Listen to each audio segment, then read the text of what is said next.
Voilà, nous avons entendu ensemble la première partie de cette émission que nous avons déjà diffusée sur studiocalita.com, première partie du portrait de Simone Veil brossé par Eve Bocara dans le cadre de notre série sur les 69 personnalités qui ont marqué l'histoire du peuple juif et de l'État d'Israël. Nous sommes en ligne, comme promis, avec Philippe Allouche, qui est le directeur de la Fondation pour la mémoire de la Shoah. Philippe Allouche, bonjour, Boker Tov.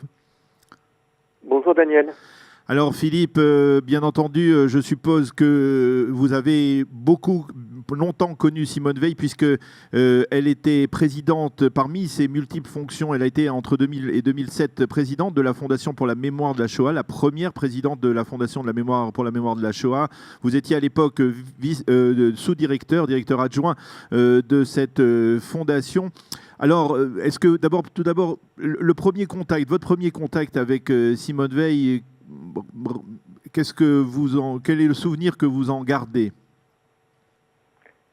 J'en garde le souvenir d'une personnalité très impressionnante, vraiment qui était entourée d'une immense aura de respect et malgré tout d'une femme très humaine qui vous mettait à l'aise et qui n'était pas dans la langue de bois. Voilà. Mais effectivement, quand j'ai été embauché, si j'ose dire, par la Fondation, Madame Veil avait souhaité me rencontrer et donc voilà, j'en garde un souvenir très fort. Simone Veil était une femme chaleureuse ou alors elle était réservée, plus froide peut-être? Oui, une femme réservée. Mais comment vous dire les choses? À la fois réservée, c'est certain, mais qui malgré tout était très humaine et qui j'allais dire, sans doute du fait de ce qu'elle avait connu dans sa jeunesse, regardait attentivement chaque homme et chaque femme qu'elle pouvait croiser. Voilà. Alors même qu'elle pouvait côtoyer les plus grands de ce monde, elle avait aussi une capacité à parler directement avec son entourage professionnel immédiat, sans distance, vous voyez. Enfin, sans plus de distance qu'elle aurait pu en mettre avec un puissant de ce monde. C'est-à-dire que dans toutes ses rencontres, dans toute sa carrière, dans sa brillante carrière, elle est toujours restée, d'une certaine manière, cette jeune fille de 16 ans qui a été internée dans le camp de Auschwitz et qui a réussi finalement à s'en sortir.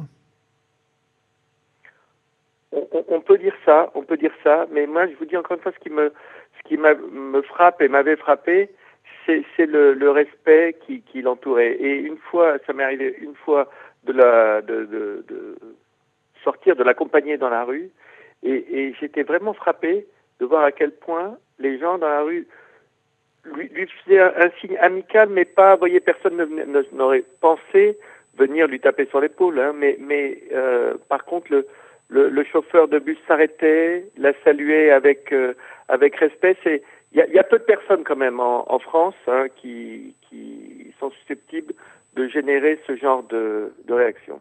Alors, dans ses fonctions de président de la Fondation pour la mémoire de la Shoah, quelle était la ligne, le message qu'elle tenait absolument à faire passer en tant que rescapée elle-même? L'importance de la pédagogie. Ça, c'est quelque chose qui pour elle était majeur. Mais dans la pédagogie, alors je vais le dire un peu en négatif, mais c'est dans son esprit, c'était positif. Elle n'aimait pas qu'on parle de la fameuse expression devoir de mémoire, parce que pour elle, ce n'était pas un devoir. Elle, ce qui l'intéressait, c'était le travail de mémoire, et donc quelque chose qui venait des professeurs, qui venait des élèves, et qui n'était pas imposé par le sommet. C'était toujours sur la base du volontariat. Ça, c'est vraiment quelque chose de très très important, son engagement en faveur de la pédagogie, et d'autre part, son attachement à ce qu'on puisse contribuer à former de nouveaux historiens, parce qu'elle était très soucieuse du fait qu'un jour, il n'y aurait plus de rescapés, et que donc ce jour-là, ce seront les historiens qui porteront la mémoire de la Shoah. Alors parce que voilà deux, il y en a d'autres, Voilà. Oui, d'après ce que j'ai lu, elle était prête à témoigner très tôt, hein, bien avant, on va dire que le flux de témoignages de rescapés de la Shoah ait commencé. Simone Veil était disposée à témoigner rapidement, comme si elle considérait que avoir survécu à Auschwitz, eh bien, lui était pour elle une sorte de lui impliquer une sorte de devoir. Peut-être que vous avez dit qu'elle n'aimait pas le devoir de la mémoire, mais une nécessité peut-être de témoigner, de raconter ce qui s'est passé à Auschwitz et dans les Oui, camps. complètement, hein. Et je dois dire que c'était très rare qu'elle refuse une invitation à témoigner, hein. C'est aussi ça qui montre sa profonde humanité, c'est que même dans un petit collège ou un petit lycée, si on la sollicitait, si on la sollicitait, j'allais dire, en ne faisant pas de faux pas. Vous voyez, si on commençait justement à lui parler de devoir de mémoire, ça c'était pas ça qui l'intéressait. Mais si elle sentait une équipe pédagogique motivée et éclairée, elle n'aurait pas hésité. Elle n'hésitait pas d'ailleurs à traverser la France pour aller porter son témoignage. On se Donc souvient, c'est en quelqu'un particulier. qui est... Oui, on se souvient en Oui, pardon, particulier, Philippe, de son voyage à Auschwitz avec, on va dire, les grands de ce monde. Est-ce qu'elle vous avait confié ses sentiments après être retourné à Auschwitz à cette époque-là? Non, je dirais pas ça comme ça, mais elle se sentait investie pour ce fameux discours de janvier 2005, qui est le moment où moi j'arrive à la Fondation. Elle se sentait investie vraiment d'une mission, parce que on lui demandait quand même, sur l'anniversaire le plus médiatisé, hein, de la libération, les 50 ans ne l'avaient pas été autant, les 40 ans non plus. Donc vraiment, cet anniversaire des 60 ans avait été un grand événement médiatique, et elle se sentait vraiment investie d'une mission, une mission lourde à porter, qui était celle de parler au nom de de tous les déportés, pas seulement même des survivants, hein, parce qu'il ne faut pas oublier que les survivants ne sont qu'une infime minorité des gens qui ont été déportés à Auschwitz, et donc elle s'était pleinement investie dans cette mission. Elle avait aussi une relation particulière avec le mémorial du Yad Vashem à Jérusalem, un lien très clair, puisque on peut dire que même aujourd'hui, l'un de ses fils est le président du comité français de Yad Vashem. C'était Oui. pour elle très important de faire ce lien entre la Shoah et l'État d'Israël. Alors, Madame Veil avait un attachement viscéral, moi je crois pouvoir le dire, à Israël et au judaïsme. Alors certes, c'était pas un judaïsme religieux, pratiquant, mais elle a toujours considéré que le judaïsme était sa religion, hein. Et d'ailleurs, bon, maintenant tout le monde le dit, mais quand même, elle l'avait dit bien avant son décès que un de ses souhaits forts était que le Kaddish soit récité le jour de son enterrement et sur sa tombe ensuite.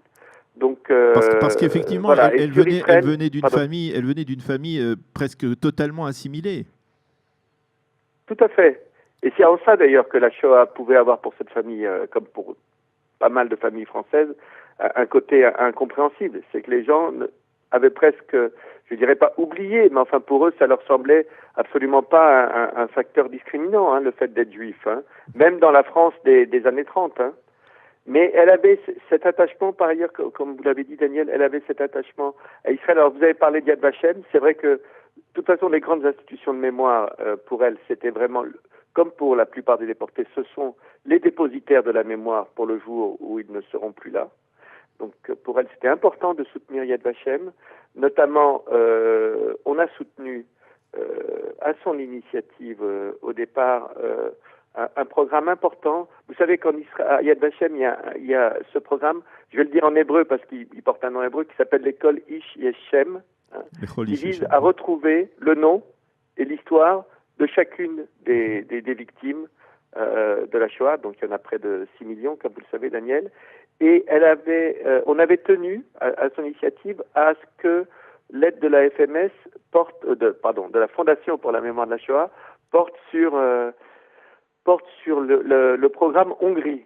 Alors pourquoi les Hongrois? Parce qu'un des faits qui l'avait le plus marqué pendant la guerre, pendant sa détention à Auschwitz-Birkenau, c'était l'arrivée des centaines de milliers de Hongrois qui avaient été, comme vous le savez, protégés par le régime pro-nazi, mais qui n'était pas totalement nazi du régent Horthy. En 1944, il y a un changement de régime où là, c'est vraiment un régime totalement nazi qui prend le pouvoir en Hongrie et qui décide de collaborer avec les nazis et les Allemands pour déporter ces juifs. Et donc, en quelques semaines, il y a environ 400 000 juifs hongrois qui sont déportés et ça l'avait beaucoup marqué, nous disait-elle, et disait-elle publiquement, de voir ces arrivées incessantes en cet été 44, de voir cette arrivée incessante des juifs hongrois dont elle savait qu'ils étaient condamnés à mourir. Et donc, voilà, il y a un lien qui fait que sur Yad Vashem, un des programmes très fort pour Madame Veil, c'était ce programme, l'école Ish Leshem, où elle avait tenu à ce que la Fondation s'y associe. Alors une dernière question, comment, à votre avis, Philippe Allouche, doit-on se souvenir de Simone Veil comme cette ministre de la Santé hors norme, qui a probablement été la ministre de la Santé la plus éclatante et la plus célèbre de la Ve République, comme une femme, comme une rescapée de la Shoah? Comment aurait-elle aimé que l'on se souvienne d'elle?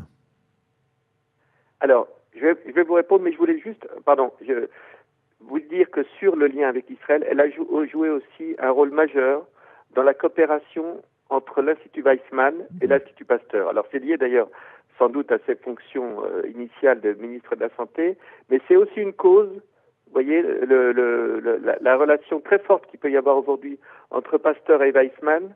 Madame Veil a été une des actrices majeures là-dessus. Merci. Alors, comment voulait-elle qu'on se rappelle d'elle? Eh bien, je crois qu'elle nous a laissé ce message très clairement dans son épée, au travers de son épée d'académicienne. Parce que c'est donc quelque chose qu'elle décide, qu'elle reçoit à la fin de sa vie, au soir de sa vie, quelque part, cette entrée à l'Académie française qui couronne son parcours.